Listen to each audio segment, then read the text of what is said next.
I'm going to show you now how to perform the pump technique. This is another stroke from Rotary techniques, MLD, manual lymph drainage. It is now performed with the entire hand. So we are going to have thumb and the fingers and the palm in contact with the skin. It will also have a perpendicular stroke. So my wrist is in flexion, little bit pronated, thumb and fingers in opposition, and I'm going to be perpendicular, again perpendicular to the collectors. Collectors are running this way.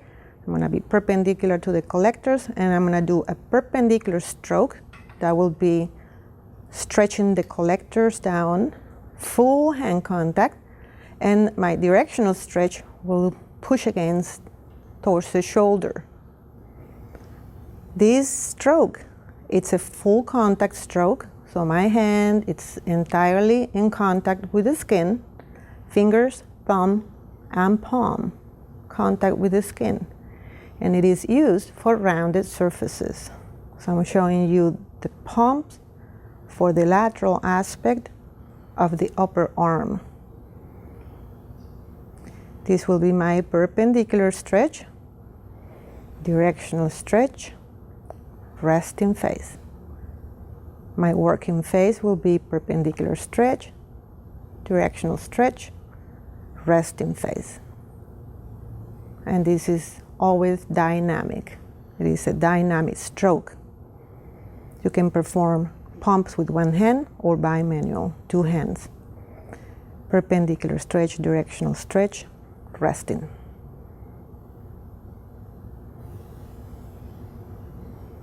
Now we can also do pumps in the legs. So remember, pumps are for rounded surfaces. So we're going to put fingers and thumb opposite. You can do one hand or you can do bimanual. So I'm going to show you one hand first, perpendicular stretch, full contact, directional stretch.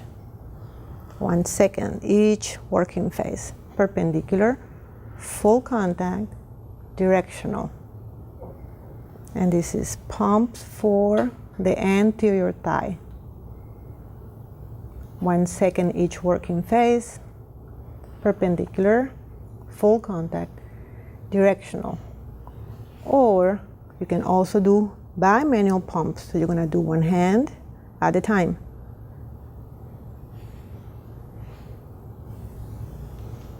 Perpendicular, directional, rest. And this will be a bimanual pumps on the anterior surface of the thigh. Keep in mind that the web space of the index and thumb is guiding you where you're going. And you're going to do alternating hands, one hand and then the other. The hand that's leading continues on top. Keep the hands close to the skin. And these are bimanual pumps.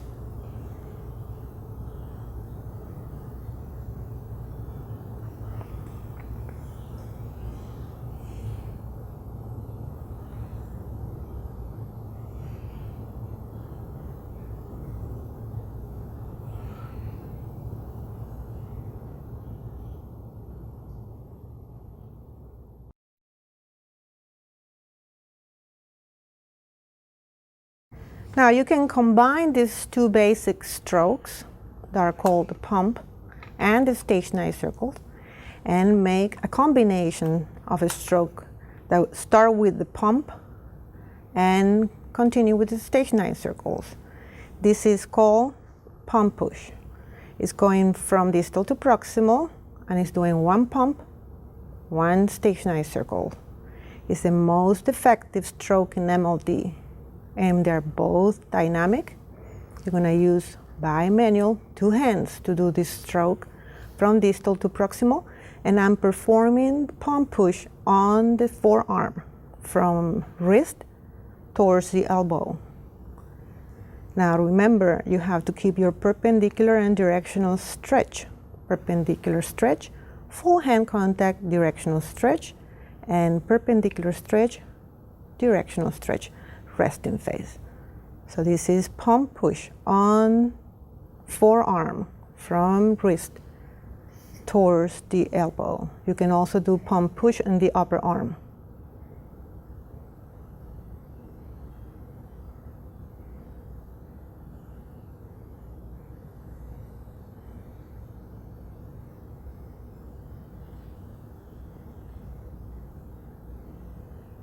So we can also do pump push in the leg, rounded surfaces. So this is combination of a pump and stationary circles. The pump's always going to be first, then the stationary circle follows the pump. And the stationary circle is going to be performed where the pump left off at the web space. Thumb and finger, pump and stationary circles. This combination of stroke is called pump push. Pump, stationary circles. Remember to always do your perpendicular stretch and directional stretch. Perpendicular stretch, directional stretch. It is always a dynamic stroke. So you're going to need two hands free to do this stroke, combination of pump and stationary circles.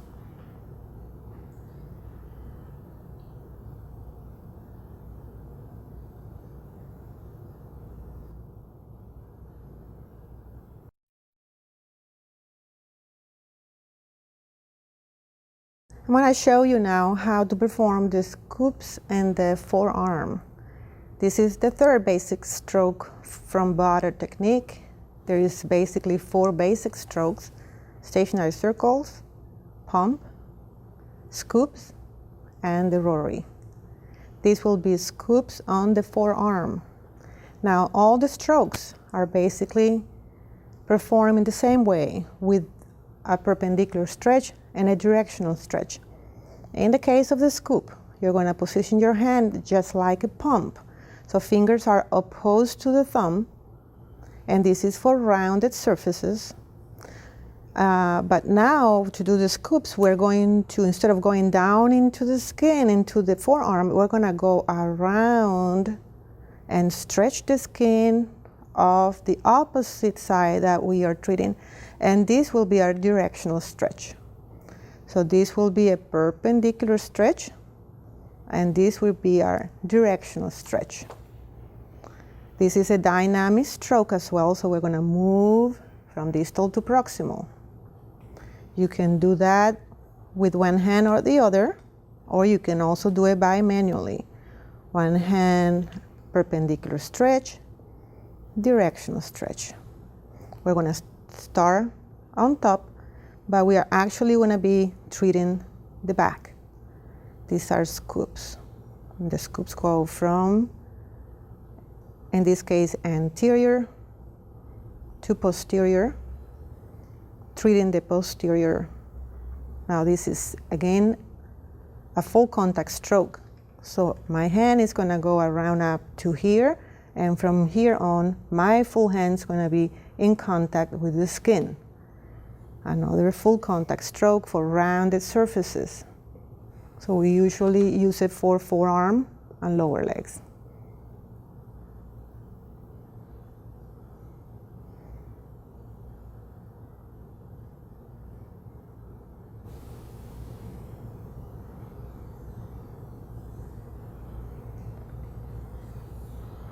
We can also do scoops in the lower leg, and it'll be the same way we did the arm.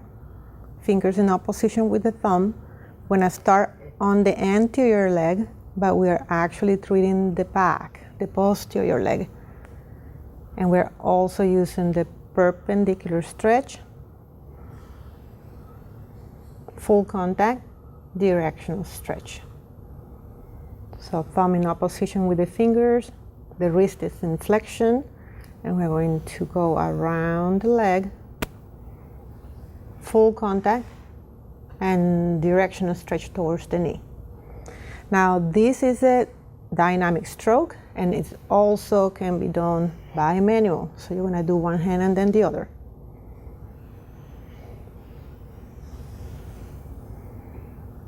This is scoops. So you see we start anterior, but we're actually treating the back of the leg, posterior leg. And remember 1/1000, 1 second per working phase. Now we can also do a combination of a pump and scoop. So we're gonna do pump anterior, and where we did the pump, we're gonna do a scoop. Second pump from distal to proximal, from the ankle towards the knee. Third pump, and you notice I'm doing my scoop where I left off the pump.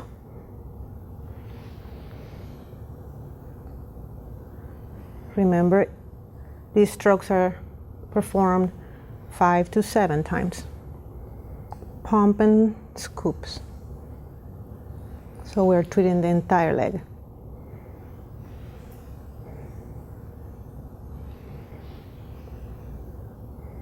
These are both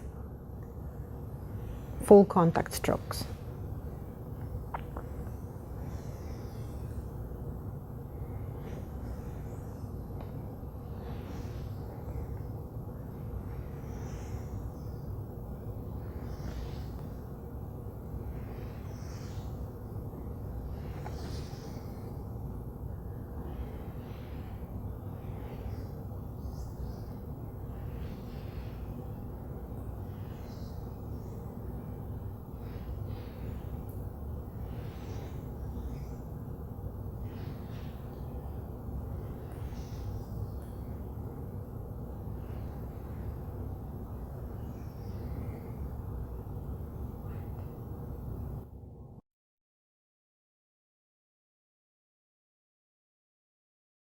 The rotaries are going to be also a full contact stroke, but this time my fingers are going to be following the collectors.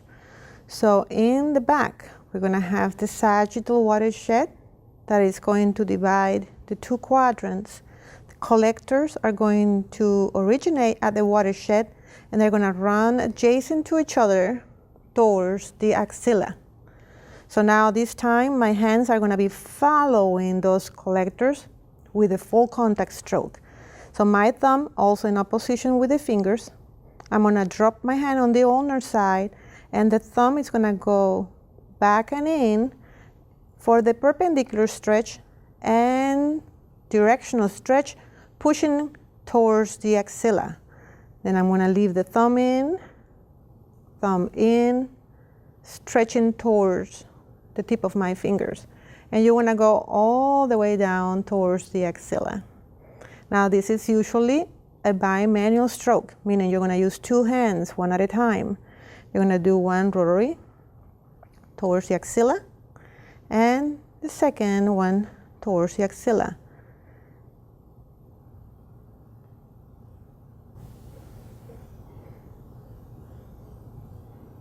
One second per working phase, all the way down towards the axilla. So I'm showing you how to do rotaries on the posterior trunk or the back.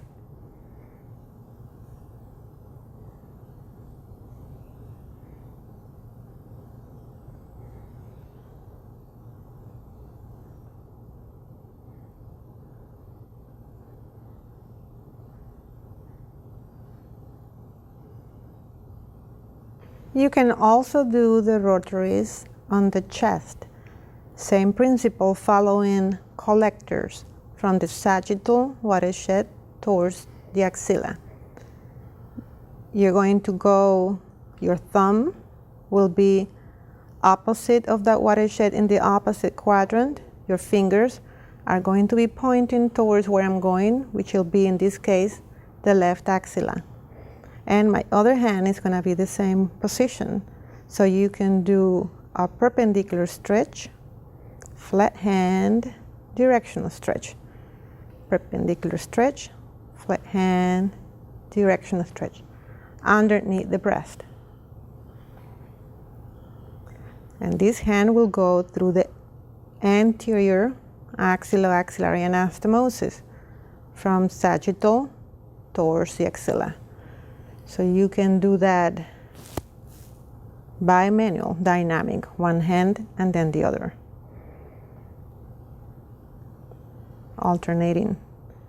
Second hand. And it will maybe take you 3 hands to go all the way down towards the axilla. Now you will only do the rotary techniques on the chest towards the axilla of a healthy lymphatic system, towards the healthy lymph nodes. In this case, left axilla. Now you can also do bimanual 2 rotary techniques to meet the IA, which is the inguinal axillary anastomosis, and from there do a combination with the dynamic stationary circles, and this we call the technique of 7, also done an unhealthy quadrant. It's a combination of the rotary technique with dynamic stationary circles.